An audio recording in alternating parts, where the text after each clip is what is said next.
Bienvenidos al curso de Seguridad y Salud Ocupacional.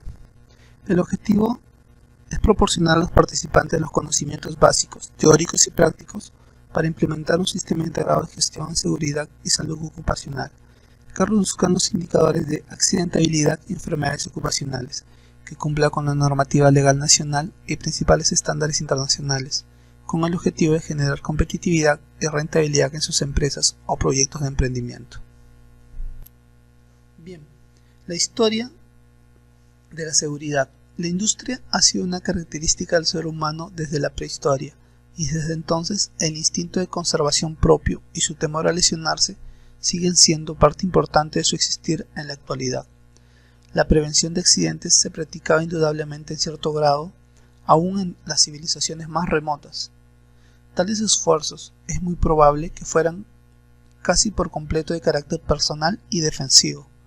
La seguridad industrial, hasta tiempos más o menos recientes, fue principalmente un asunto de esfuerzo individual más que una forma de procedimiento organizado.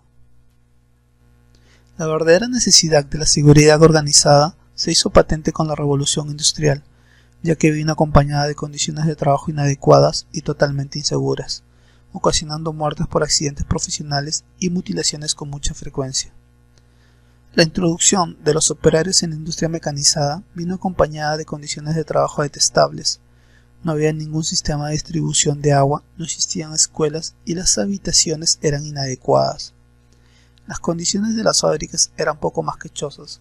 En estas no existían condiciones convenientes de alumbrado, ventilación e higiene.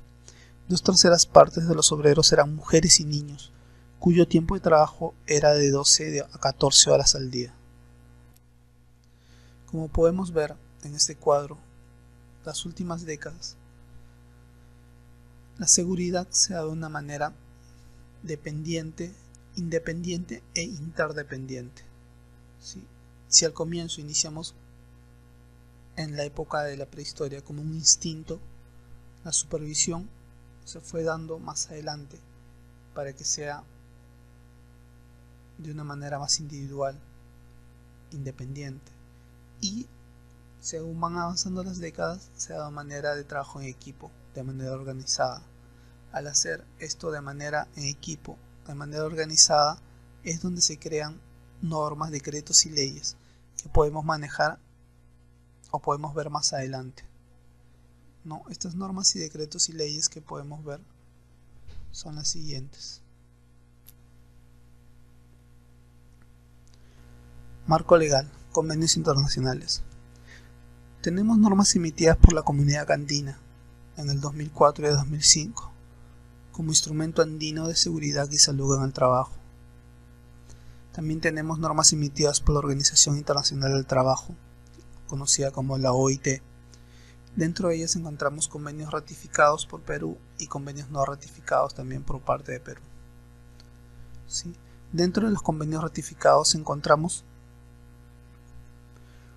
todo en materia de accidentes de trabajo, en temas de seguros contra enfermedades en industria, agricultura, exámenes médicos para gente que trabaja en mar, exámenes médicos para los pescadores, convenios sobre el peso máximo que debe hacer una persona, sobre el cáncer profesional, sobre seguridad y salud en minas.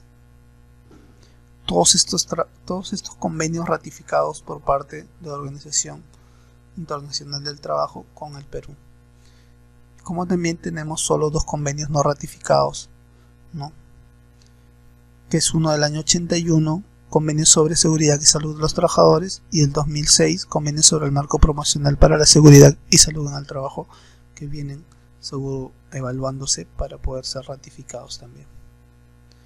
Otras normas de carácter general que encontramos son sobre los derechos humanos y fundamentales. Dentro de ellos, la Declaración Universal de los Derechos Humanos habla también sobre temas de seguridad. El convenio sobre la eliminación de todas las formas de discriminación racial también.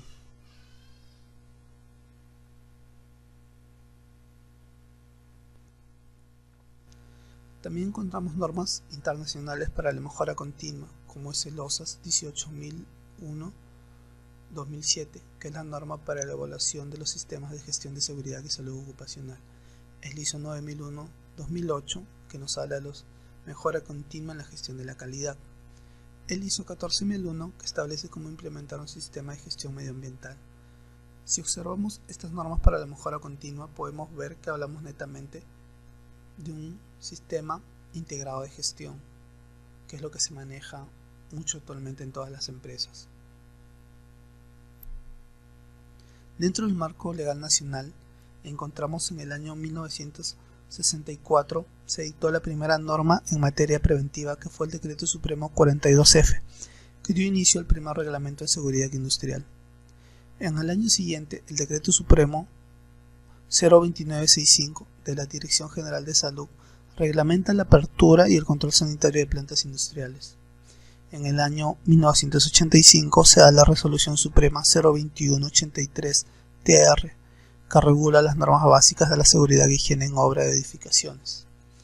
En el 2001, para el sector minero se dicta el Decreto Supremo 046-2011-EM, Reglamento de Seguridad e Higiene Minera.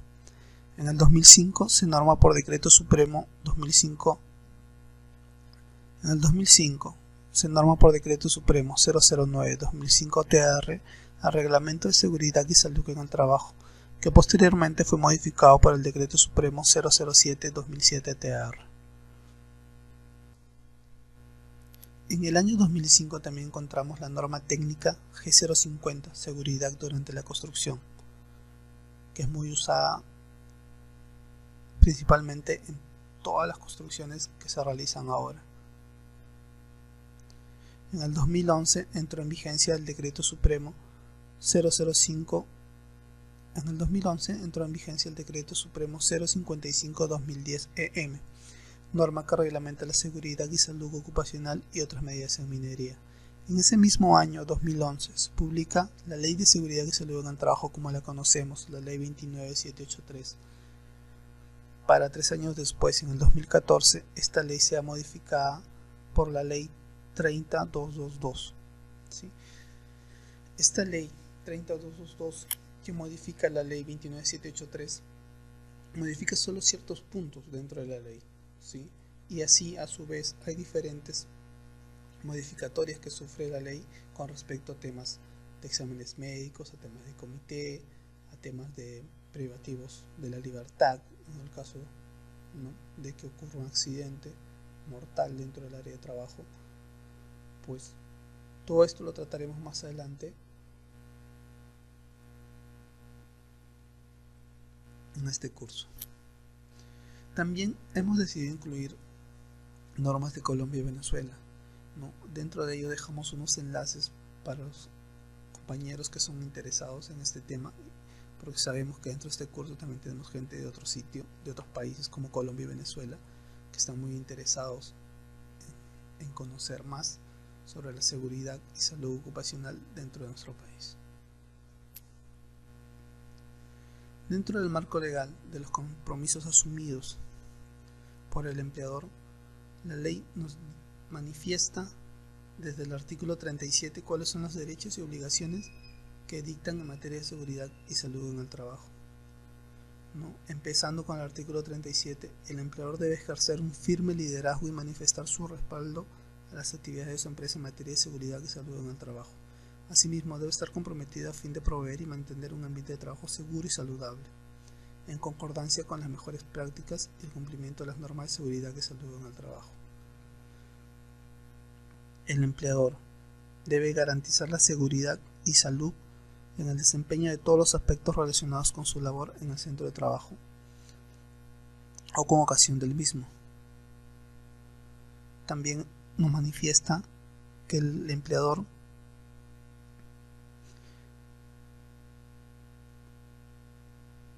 debe impartir a los trabajadores oportuna y apropiadamente capacitación y entrenamiento en seguridad y salud en el centro y puesto de trabajo o en la función específica, tal como se señala, ¿no?, en su momento de contratación. Cuando el trabajador esté desempeñando su labor, debe ser capacitado para esa labor, ¿no? Por más conocimiento que tenga, debe saber cuál es el procedimiento y los pasos de su puesto, de trabajo, las labores que va a realizar y los riesgos a los que se encuentra expuesto. El empleador debe controlar y registrar que solo los trabajadores adecuados y suficientemente capacitados y protegidos accedan a los ambientes o zonas de riesgo grave y específicos. No podemos enviar a una persona que no tenga conocimientos sobre un trabajo de electricidad a hacer un trabajo de electricidad, por ejemplo, ¿no? Debemos mandar a una persona capacitada y que tenga conocimiento sobre aquello.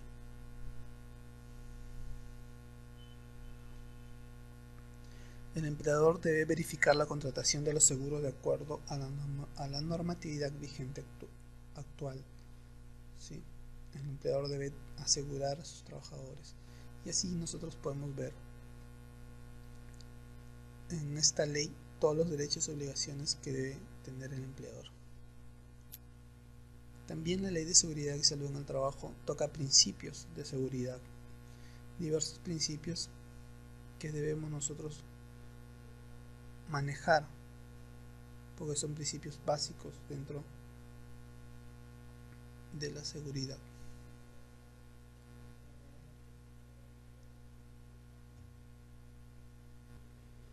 Dentro de los principios tenemos el principio de prevención.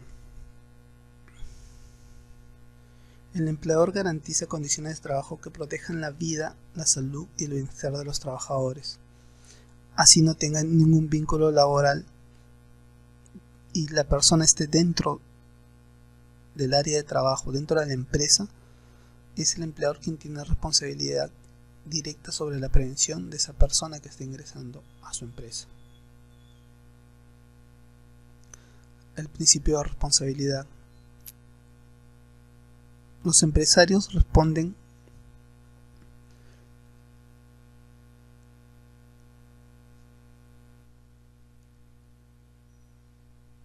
Principio de responsabilidad.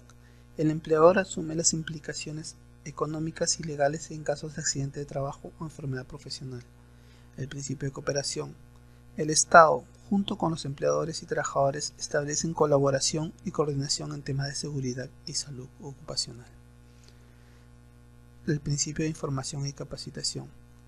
Es el empleador quien brinda información y capacitación oportuna y adecuada en temas de seguridad y salud en el trabajo. El principio de gestión integral. Los beneficios de los sistemas integrados de gestión encaminan a las organizaciones a lograr la excelencia a través de la racionalización de recursos y la maximización de los resultados. El empleador integra la gestión de la seguridad y salud en el trabajo a la gestión general de la empresa, gestión de seguridad, gestión de medio ambiente y calidad. Sí, que es lo que vimos dentro de las normas. El principio de atención integral de salud. Los trabajadores que sufran accidentes de trabajo o enfermedades profesionales tienen derecho a prestaciones de salud. Un accidente de trabajo. Al producirse un accidente de trabajo se activa el SCTR, ¿no? Dentro de un trabajo de alto riesgo, donde el trabajador puede ir a atenderse inmediatamente a una clínica afiliada a su seguro. Y las prestaciones en materias de enfermedades ocupacionales, pues con el Seguro Social de Salud, ¿no? Pues todos los que trabajan dentro de planilla están asegurados con aquello también. Principio de consulta y participación. El Estado implementará mecanismos de participación para los empleadores y trabajadores en temas de seguridad y salud en el trabajo. Dentro de ello, la conformación de comités, de comisiones o mesas de trabajo en las que participan los gremios empresariales y sindicales. Punto número 8. La primacía de la realidad. Para el cumplimiento de la legislación en seguridad y salud, las autoridades optan por lo constatado en la realidad, en caso sea discrepante con los documentos. Este principio postula que si el inspector encuentra discordancia entre los hechos constatados y los hechos reflejados,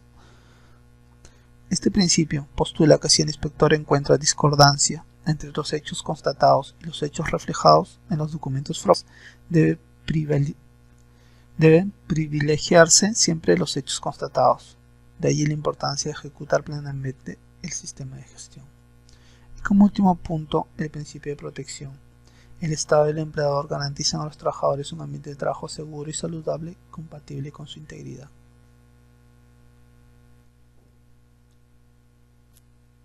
En este cuadro podemos ver los accidentes mortales reportados al Ministerio de Trabajo desde el año 2011 hasta 2015, que es lo más reciente que hemos podido encontrar. Sí, podemos ver las regiones de Ancash, Arequipa, Ayacucho, Cajamarca, Lima, Junín, La Libertad, Piura, sí, todas las regiones de nuestro país. Como pueden observar, en Lima Metropolitana es donde más se reportan los accidentes mortales. ¿Sí?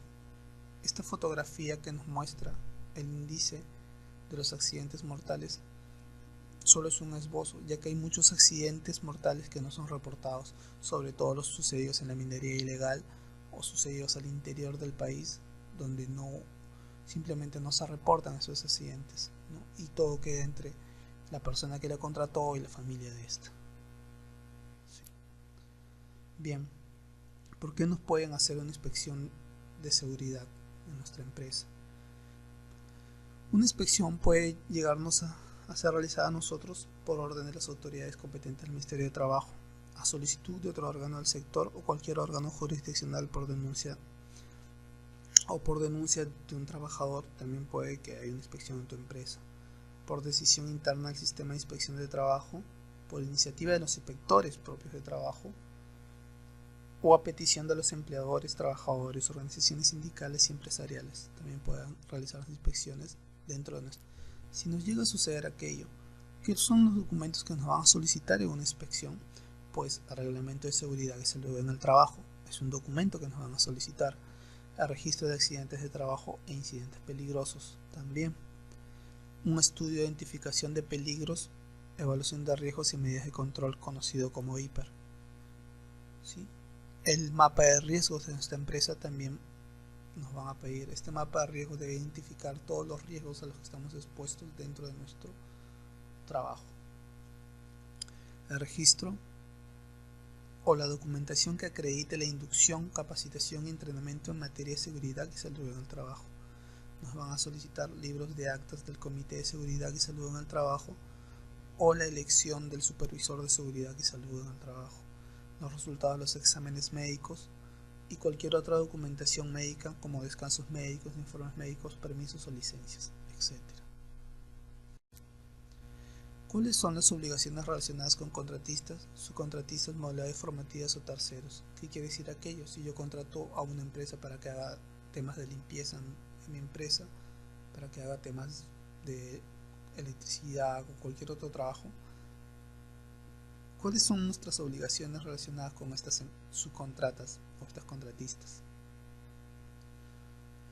En caso de incumplimiento de las obligaciones referidas a la preservación de la seguridad y salud en el trabajo, nosotros como empresa principal somos los responsables solidarios frente a los daños e indemnizaciones que pudieran generarse.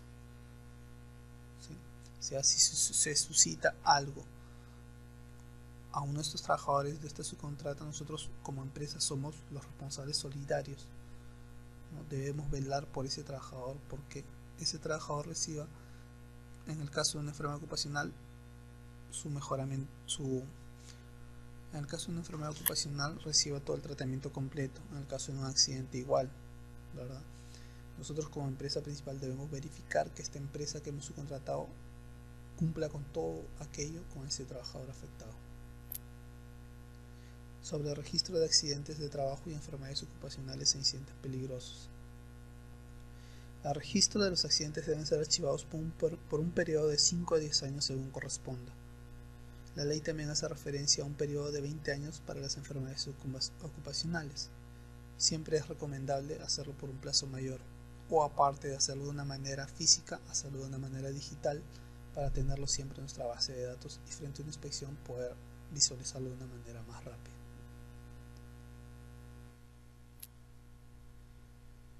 Bien, Comité de Seguridad y Salud en el Trabajo o Supervisor de Seguridad y Salud en el Trabajo. La ley reduce al mínimo el número de trabajadores a 20. 20 trabajadores debemos constituir un Comité de Seguridad y Salud en el Trabajo. En caso de existir un sindicato mayoritario, uno de sus miembros de este sindicato debe ser incorporado al comité como observador. En caso que contemos con menos de 20 trabajadores, son los mismos trabajadores quienes nombran al supervisor de seguridad y salud en el trabajo. ¿Cuáles son las penas privativas de libertad en materia de seguridad y salud en el trabajo. El que no adopte las medidas preventivas necesarias para que los trabajadores desempeñen su actividad poniendo en riesgo su vida, salud o integridad física serán reprimidos con pena privativa de libertad no menor de 2 años ni mayor de 5 años. En caso de accidente de trabajo con consecuencia de muerte o lesiones graves para trabajadores o terceros, la pena será no menor de 5 años ni mayor de 10 años.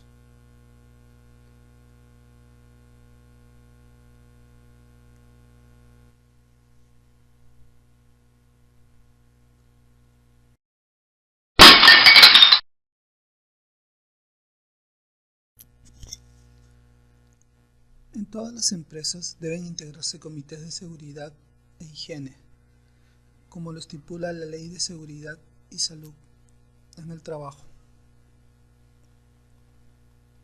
Bien, desarrollemos un poco el tema sobre los comités de seguridad e higiene con los que debemos contar a nuestras empresas. ¿Quiénes pueden integrar el Comité de Seguridad y Salud en el Trabajo? Bien, para ser integrante del Comité de Seguridad y Salud es necesario ser trabajador en planilla de la empresa, tener 18 años de edad como mínimo, tener capacitación en temas de seguridad y salud en el trabajo o laborar en puestos que permitan tener conocimiento e información sobre riesgos laborales. En el sector público se considera trabajador a aquellos que se encuentran sujetos a los regímenes laborales de los decretos legislativos 276 y 28, así como a los que cuenten con contrato administrativo de servicios.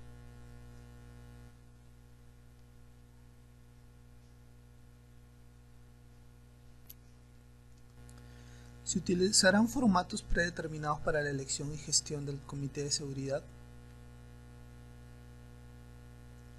Mediante Resolución Ministerial 148/2012-TR, se ha aprobado la guía para el proceso de elección de los representantes ante el Comité de Seguridad y Salud en el Trabajo y su instalación en el sector público, y formatos referenciales para la elección de los representantes ante el Comité de Seguridad y Salud en el Trabajo y su instalación en el sector público.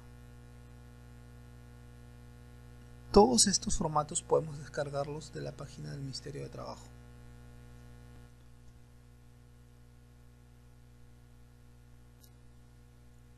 ¿Quién elige al presidente y secretario del Comité de Seguridad y Salud? De acuerdo con el artículo 56 del Decreto Supremo número 005/2012-TR, que es el reglamento de la Ley de Seguridad y Salud en el Trabajo, el presidente y el secretario son elegidos por los miembros del comité. ¿Cuántos miembros deben conformar el comité? Este comité estará conformado por un mínimo de 4 y un máximo de 12 miembros. A falta de acuerdo entre empleador y trabajador, el número de miembros no será menor de 6 en empresas con más de 100 trabajadores, agregándose al menos 2 por cada 100 trabajadores adicionales.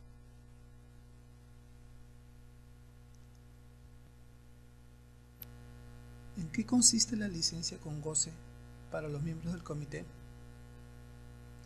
Los miembros del comité o los supervisores, según sea el caso, gozarán de una licencia de 30 días naturales por año calendario para el desempeño de sus funciones.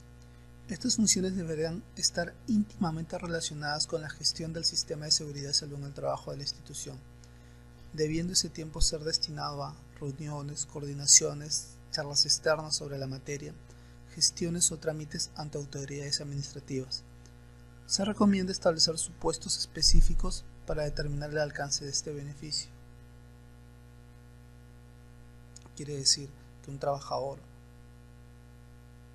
por norma, un miembro del comité siempre va a estar constantemente yendo a capacitaciones o teniendo las reuniones periódicas que conforma el comité, que siquiera una vez al mes, y también yendo al Ministerio de Trabajo a poder informarse o tener más conocimiento sobre materias de seguridad o hacer cualquier trámite que sea correspondiente al comité, como es el tema del libro de actas y aquello. ¿Qué pasa si un miembro del comité deja de elaborar? Conforme al artículo 63, si en un supuesto de vacancia, si existe aquello, el cargo deberá suplirse con un representante alterno o un miembro suplente hasta la conclusión del mandato. El personal de dirección y de confianza puede ser elegido como representante de los trabajadores ante el comité.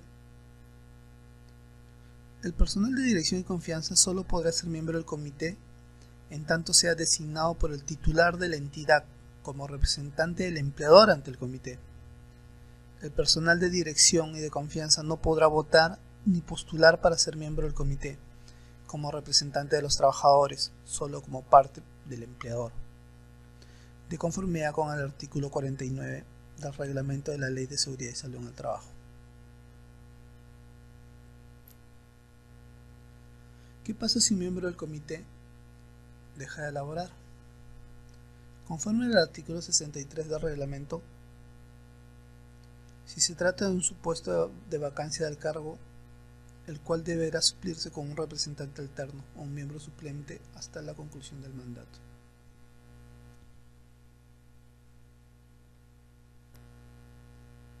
¿Cuánto dura el mandato de los miembros del comité? El mandato de los representantes de los trabajadores o del supervisor de seguridad y salud en el trabajo dura como mínimo 1 año y 2 como máximo.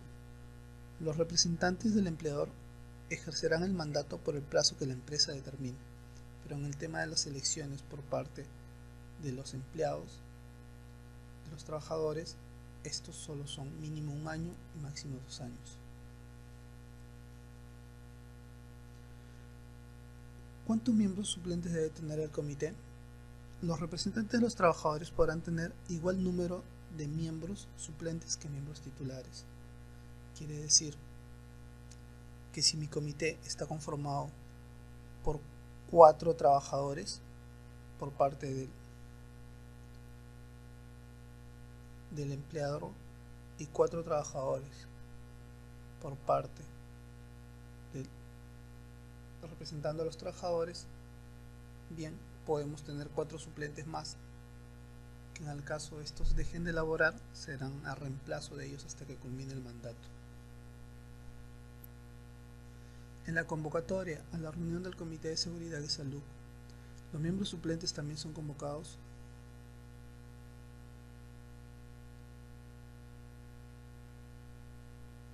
En la reunión participan con voz y voto los representantes titulares. Son los representantes titulares quienes dirigen la reunión del comité, quienes dan su voz, su voto y quienes están viendo todos los temas de seguridad. Los suplentes participan cuando el titular vaca en el cargo por alguna razón, porque dejó el trabajo, por descanso médico, etc. Entonces ahí el titular no está. Entonces los suplentes sin quien ahí pueden tomar voz y voto de aquello. Mas no es necesario que los suplentes también sean convocados a las reuniones del Comité de Seguridad. ¿El gerente debe ser necesariamente el presidente del comité? No. En el acto de instalación del comité, los miembros titulares del comité eligen entre ellos al presidente y, de ser el caso, al secretario del comité. En una pequeña junta, en la primera reunión del Comité de Seguridad, una vez instalado, entre ellos realizan los votos para indicar entre ellos quién podría ser el presidente y el secretario correspondiente de este comité. ¿Cuál es el plazo para implementar el Comité de Seguridad? El comité debe ser determinado un plazo de 30 días hábiles a contarse desde la fecha de la publicación del reglamento de la Ley de Seguridad y Salud en el Trabajo, fecha en la que se debe convocar elecciones para la designación de los miembros que representarán a los trabajadores de la entidad. En la referida convocatoria se deberá establecer el procedimiento y plazo para la elección de los representantes del comité. Se debe cuidar que entre la determinación de los postulantes inscritos y la fecha de elección medien 15 días hábiles, dentro de los cuales la Junta Electoral verificará que los postulantes cumplen los requisitos que se necesitan para conformar parte del comité. ¿En cuánto tiempo se debe efectuar la instalación del comité de seguridad y quién debe instalarlo?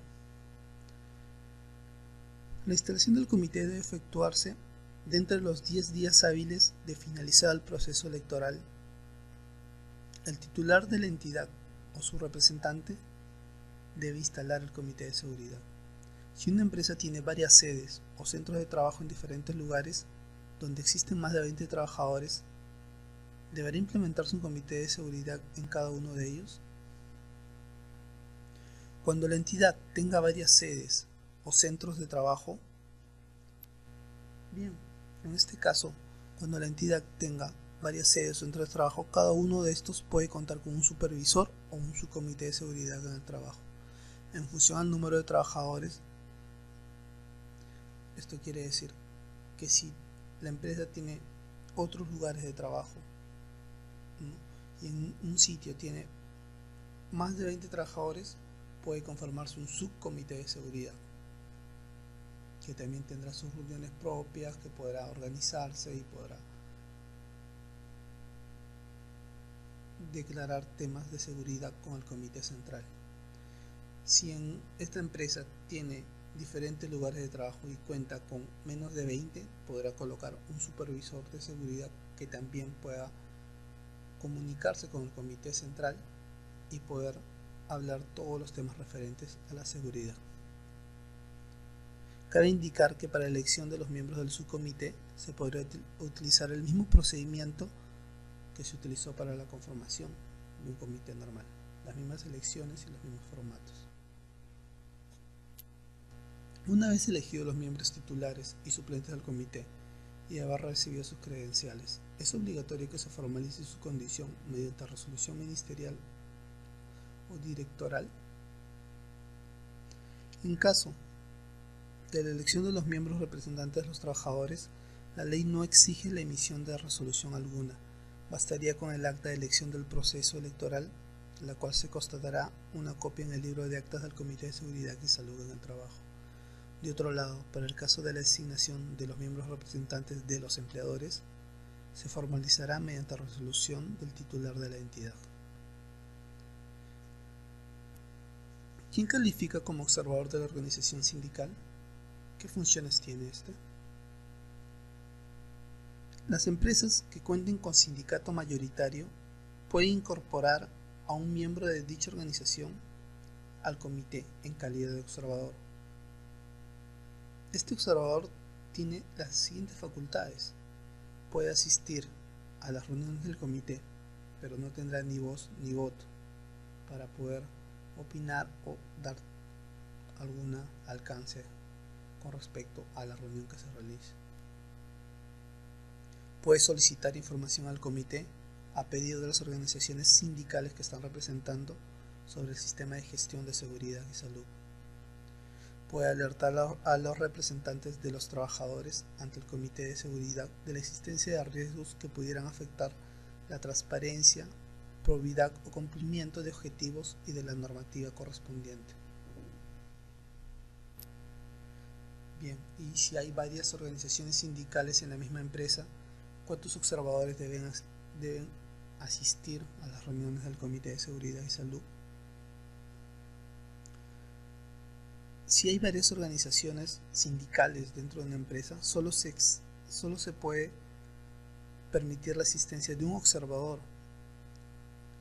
Se tendría que evaluar cuál es el sindicato mayoritario en la entidad. Aquella organización sindical que agrupe a más de la mitad de los trabajadores de la entidad es quien puede colocar al observador en las reuniones del comité. ¿Quién elabora el reglamento interno de seguridad? ¿El comité o el empleador? El empleador el empleador es el responsable de implementar el sistema de gestión de seguridad y salud en el trabajo. Él es quien elabora el reglamento interno y el comité de seguridad es quien lo aprueba. ¿Cómo deben ser llevadas las actas del comité de seguridad y salud? Las actas deben ser llevadas en un libro de actas que deberá ser actualizado conforme a las reuniones, acuerdos y eventos que se lleve a cabo. Las capacitaciones que señala la ley. ¿Para quiénes se debe programar? ¿Para el Comité de Seguridad o para los trabajadores? La norma prevé capacitaciones para todos los trabajadores. Estos están incluidos, el comité está incluido dentro de todos los trabajadores. La norma establece un mínimo de 4 capacitaciones al año, las que deberán estar centradas en el puesto de trabajo o en la función específica que cada trabajador desempeña, en los cambios en la función y puesto de trabajo, en la tecnología o equipos de trabajo. Algún cambio que se realice debe ser capacitado, en las medidas que permitan la adaptación de la evolución y prevención de nuevos riesgos, en la actualización periódica de conocimientos. En caso de los miembros del comité, adicionalmente a las referidas en el párrafo anterior, deben recibir capacitaciones especializadas para el desempeño de sus funciones como miembro del comité. El costo de ambas capacitaciones está a cargo del empleador y deberán darse dentro de la jornada de trabajo. Dado el carácter paritario del comité y cuando un acuerdo no logra aprobarse por haber un empate en los votos, ¿qué acción corresponde a realizar en este caso? Como bien sabemos, el comité de seguridad es paritario. Esto quiere decir que la mitad de representantes vienen por parte de los trabajadores de la empresa y la otra mitad lo está colocando el empleador directamente. ¿Sí? Entonces, al realizarse una reunión de comité de seguridad, pueden haber discrepancias diversas y no se puede llegar a un acuerdo, pueden haber igual cantidad de votos, ¿no? Entonces, ¿qué acción corresponde acá? ¿Qué hacemos? Según el artículo 70 del reglamento de la Ley de Seguridad y Salud en el Trabajo, de no alcanzar un voto mayoritario o se realiza un caso de empate, el presidente del comité tiene el voto dirimente. O sea, es el presidente quien da su opinión final sobre el tema.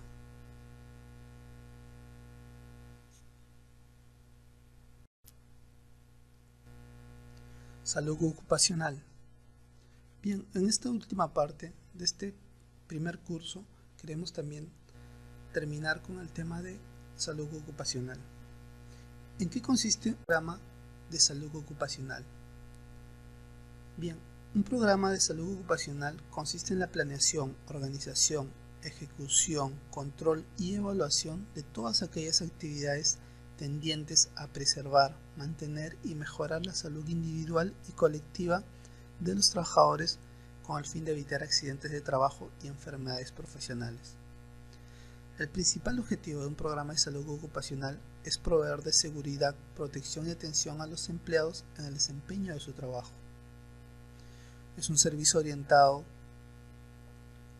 a identificar, evaluar y controlar los factores de riesgos ocupacionales, previniendo las enfermedades profesionales, articulando acciones con el Comité de Seguridad y también con los órganos aparte del comité, que pueden ser el Ministerio de Trabajo o el mismo municipio donde uno esté laborando. Crear hábitos saludables y la generación de entornos laborales que garanticen las condiciones ergonómicas de higiene, psicosocial y de seguridad para los trabajadores.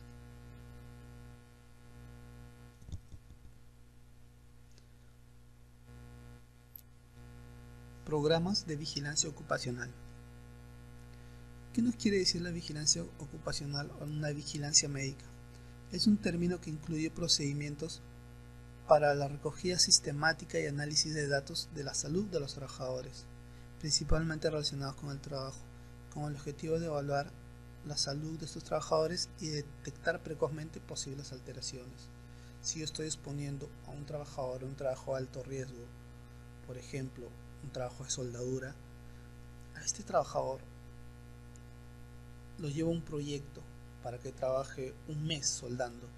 Antes de iniciar el proyecto debe cumplir con una vigilancia ocupacional para ver en qué condiciones está ingresando y en qué condiciones está saliendo después de ese mes. Tal vez adquirió algún mal respiratorio o algún daño en la visión o alguna pérdida auditiva. Esta vigilancia ocupacional es muy importante. Su aplicación, tanto a nivel individual como colectivo, tiene como finalidad la protección y promoción de la salud de los trabajadores. Como bien decíamos, esto involucra dos actividades bien grandes, que son la vigilancia colectiva y la vigilancia individual de la salud. En la vigilancia colectiva se valora el estado de salud de todos los trabajadores, alertando posibles situaciones de riesgo y evaluando la eficacia del plan de prevención, analizando datos y realizando análisis epidemiológicos.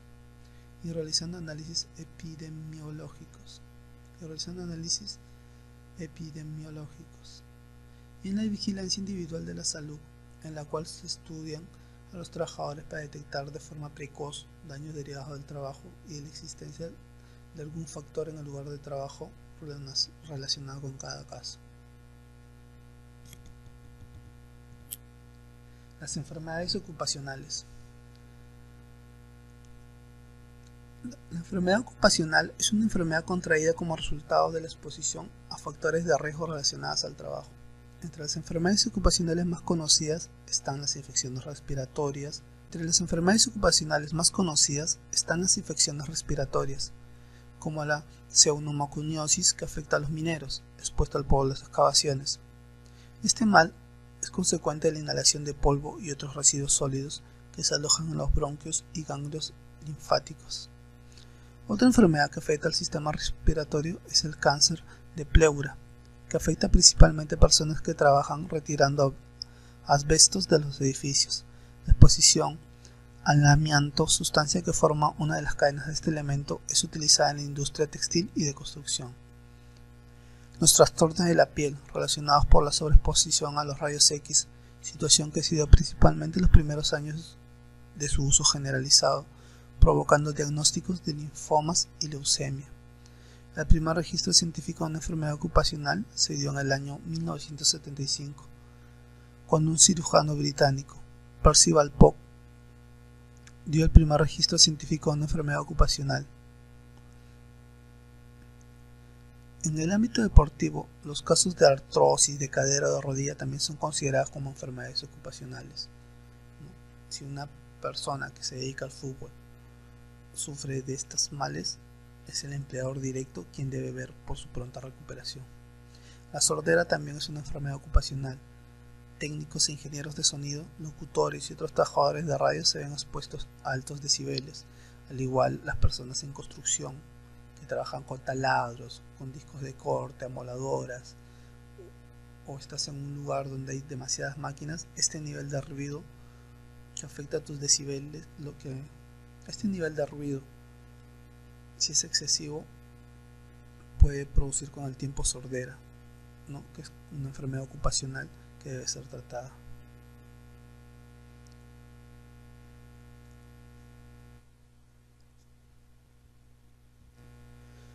Cabe aclarar que los exámenes médicos sirven también para poder identificar algún tipo de enfermedad ocupacional que el trabajador haya adquirido en algún trabajo anterior. Al finalizar su vínculo, es por ello que también se realiza un examen médico ocupacional de salida para ver si dentro de ese periodo que el trabajador estuvo laborando dentro de nuestra empresa adquirió alguna enfermedad. Si este fuera el caso, es el empleador directo quien tiene la responsabilidad de que este trabajador siga un tratamiento adecuado hasta que pueda recuperarse de esa enfermedad. Los costos de los exámenes médicos, todo viene por parte del empleador.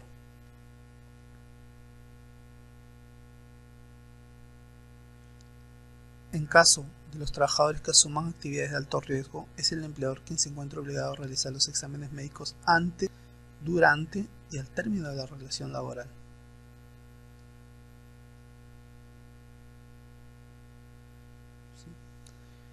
Bien, con este punto cerramos la primera parte de este curso sobre seguridad y salud ocupacional. Más adelante trataremos más a fondo temas netos de seguridad y salud. Muchas gracias por su atención.